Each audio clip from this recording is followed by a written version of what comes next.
La vie est calme. Est-ce que tu comprends ce que je suis en train de dire? Le complexe d'abandon, il est terrible, hein? Toujours en train de penser qu'on est en train de faire des choses mauvaises. On n'est pas en train de faire les choses que... Non, non. Ce que tu aimerais que les gens fassent pour toi, fais-le de même pour eux. Frères et sœurs, écoutez-moi mesdames, je vous parle à vous. Le je t'aime là, c'est pas seulement l'homme qui doit dire. Ah, tu trouves que ton homme ne te dit pas je t'aime, dis-lui aussi je t'aime. Ah non, ça fait longtemps que tu ne m'as pas appelé. Aussi, appelé. Envoie un message. Il ne faut pas que ce soit unilatéral. Ne vivez pas une vie d'elle qui reçoit. Vous êtes toujours en train de recevoir. Il faut penser à donner. Est-ce que quelqu'un comprend? Il n'y a plus de plaisir à donner. Il faut donner dans la vie. Et je vais vous dire une chose, mesdames, écoutez-moi attentivement. Donner n'est pas un verbe masculin.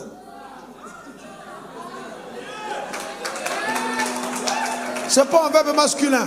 Il faut toujours que les cadeaux, ce soit l'homme qui te fasse des cadeaux. Ah non, non, non, les cadeaux, tout va converger vers toi. Mais ton problème, ton sérieux problème. Messieurs, vous aussi, vous ne faites que donner, donner. Arrêtez un peu. Arrêtez. Il ne faut pas détruire ton bébé. Parce que ce sont les bébés qui sont destructibles, pas de mauvais actes. Ah ouais, il ne faut pas détruire. Il faut une forme de réciprocité. Dieu même qui est ton créateur n'accepte jamais de donner lui seul. Il dit, je t'ai donné, tu ne donnes pas, je ne donne plus. Je te mesure la mesure à laquelle tu t'es servi. Établissez des normes de réciprocité. Il faut guérir dans l'âme. Donne-moi ton meilleur amen. Dis encore amen. Tu manges avec beaucoup d'appétit le salaire de ton mari et tu caches le tien. C'est de la sorcellerie. Dis encore amen. Donc c'est important, il faut sortir de ces complexes. Le complexe de culpabilité. Oh là là, culpabilité. C'est un complexe pénible. Car la personne atteinte se sent toujours coupable et se remet toujours en question. Cela peut entraîner une dépression et même le suicide. La culpabilité. Tu as commis un acte qui n'était pas bien. Depuis 10 ans, tu ne fais qu'en penser. Dieu t'a pardonné, mais tu ne te pardonnes pas. Le complexe, vous voyez, c'est dangereux. Vous voyez? Et donc, les gens qui ont ce complexe n'ont aucune révélation du pouvoir de la grâce de Dieu.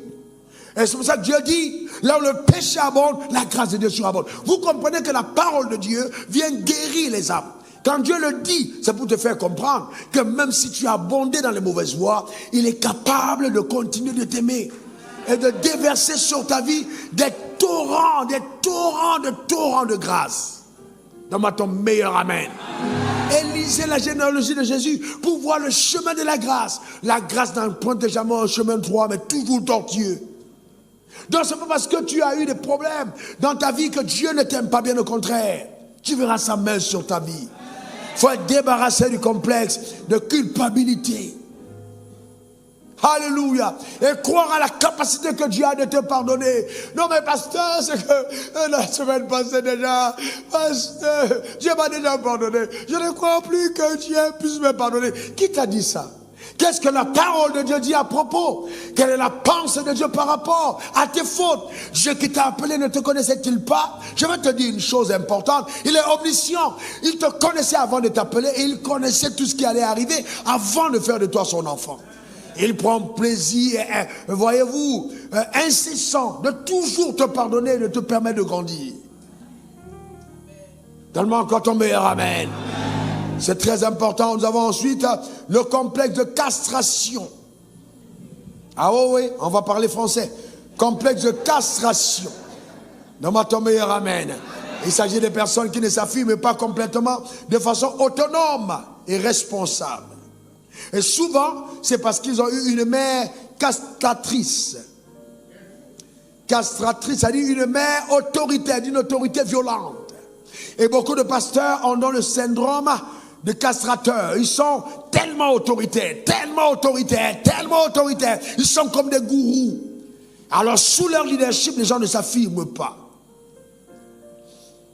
Voyez-vous? Et on peut voir ça sur certains maris, tellement autoritaires, que les gens ne s'affirment pas sous eux. Pas du tout. Ils font semblant, ne se développent pas. La personne est tellement autoritaire qu'elle va au centre de tout. La promotion des autres devient compliquée. D'accord? On aura le temps si vous voulez, hein, vous m'envoyez un message pour dire, l'administration, vous voulez qu'on développe lequel? On va le développer. Ensuite, maintenant, pour atterrir à la fin de mon introduction du complexe de Caïn. Alors nous allons maintenant. Vous avez le temps? Complexe de Caïn. On va commencer le message. Ça va? On va parler du complexe de Caïn. Quelqu'un dit après moi, complexe de Caïn. En fait, le complexe de Caïn, c'est le problème majeur de l'église dans le monde francophone. La majorité des leaders dans le monde francophone sont encore habités du complexe de Caïn. Et c'est ce qui nous met en retard, nous empêche de nous développer et d'avancer. Rappelez comment est-ce que Caïn a tué son frère Abel. Un complexe, voyez-vous, qui détruit ceux qui le développent. C'est dangereux. C'est un complexe destructeur. On n'aime pas voir le bonheur des autres. Quand quelqu'un fait quelque chose, il faut toujours qu'on critique. Il faut toujours critiquer.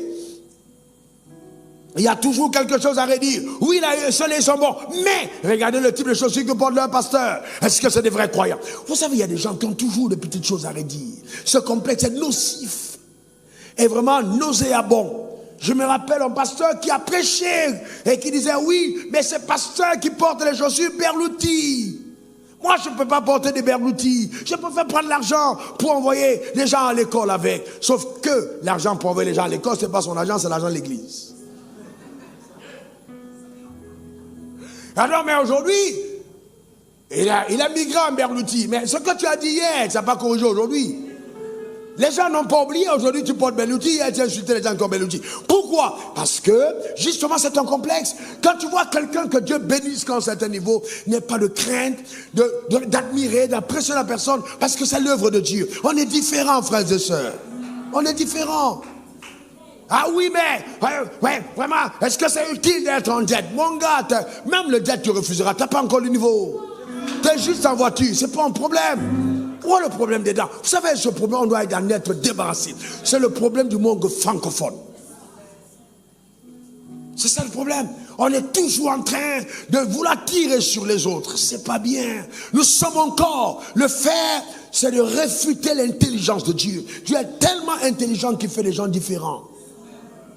La preuve, regarde ton voisin, c'est pas la même coiffure, c'est pas les mêmes habits, mais nous sommes tous en assemblée. Gloire à Dieu pour la différence. Gloire à Dieu pour la différence. Et quand vous avez le syndrome de Caïn, vous voulez toujours que ce soit vous qu'on regarde, qu'on acclame pas les autres. Ah non, n'allez pas à tel programme. Oh non, tu n'es pas le censeur. Non. Non. Il faut que ça s'arrête. Donne-moi ton meilleur amen. Dis encore amen. Vous savez, ce genre de complexe dénature les rapports. Ça dénature les rapports. Les gens sont faux. Parce qu'ils développent à l'intérieur les complexes. Dieu a approuvé Abel. Et Caïn a été fâché. Pourquoi tu approuves Abel? Et donc Caïn a monté un plan pour détruire Abel. Sauf que si tu as un complexe vis-à-vis de moi, c'est toi qui seras détruit. Je ne suis pas Abel. Parce que Jésus est déjà mort. Donne-moi ton meilleur amen. Il faut qu'on fasse attention.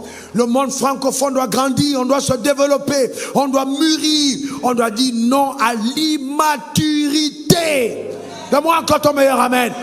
Moi, j'impose les mains aux hommes d'affaires et je dis, prospérez plus que moi. Allez dans les territoires où je ne suis pas parti. Que Dieu déverse 10 fois plus ce que j'ai. J'ai aucun problème, frères et sœurs. Aucun problème, parce que je n'ai pas de complexe. Aucun complexe. Si quelqu'un se lève et que demain il devient hyper puissant, j'ai aucun problème. Je ne suis en compétition avec personne. Avec personne, frère. Avec personne. Je sais où Dieu m'a ramassé. Je sais où il m'amène. Je connais le rêve que j'ai. Je ne lutte avec personne. Je ne suis pas en rivalité avec qui que ce soit. Ni dans ta présence, ni à ton absence. Vous savez, ce complexe de Caïn est dangereux. Très dangereux. Vous voulez vous comparer aux gens. Mais frère, vous savez, ne soyez pas complexés. Je prie hier et puis Dieu m'a dit, dis à l'église. Écoutez-moi bien, je vous parle à vous. Dieu m'a dit, dis à l'église. Le complexe, beaucoup de personnes, vous dépensez beaucoup d'argent dans les complexes. Vous changez de coiffure, pas parce que votre tête a besoin de nouvelles coiffures. C'est parce que vous avez vu votre soeur avec de nouvelles coiffures, vous dépensez dans les complexes. Le complexe peut vous ruiner. La compétition avec les autres. Soyez vous-même. Soyez vous-même. Soyez vous-même. Je dis encore, soyez vous-même. J'ai porté un même costume pendant 2 ans. Je n'ai pas eu de problème. Ça n'a pas changé qui je suis. Soyez vous-même. N'allez pas vite, ne vous détruisez pas. Soyez vous-même, frères et sœurs. N'entrez pas en compétition.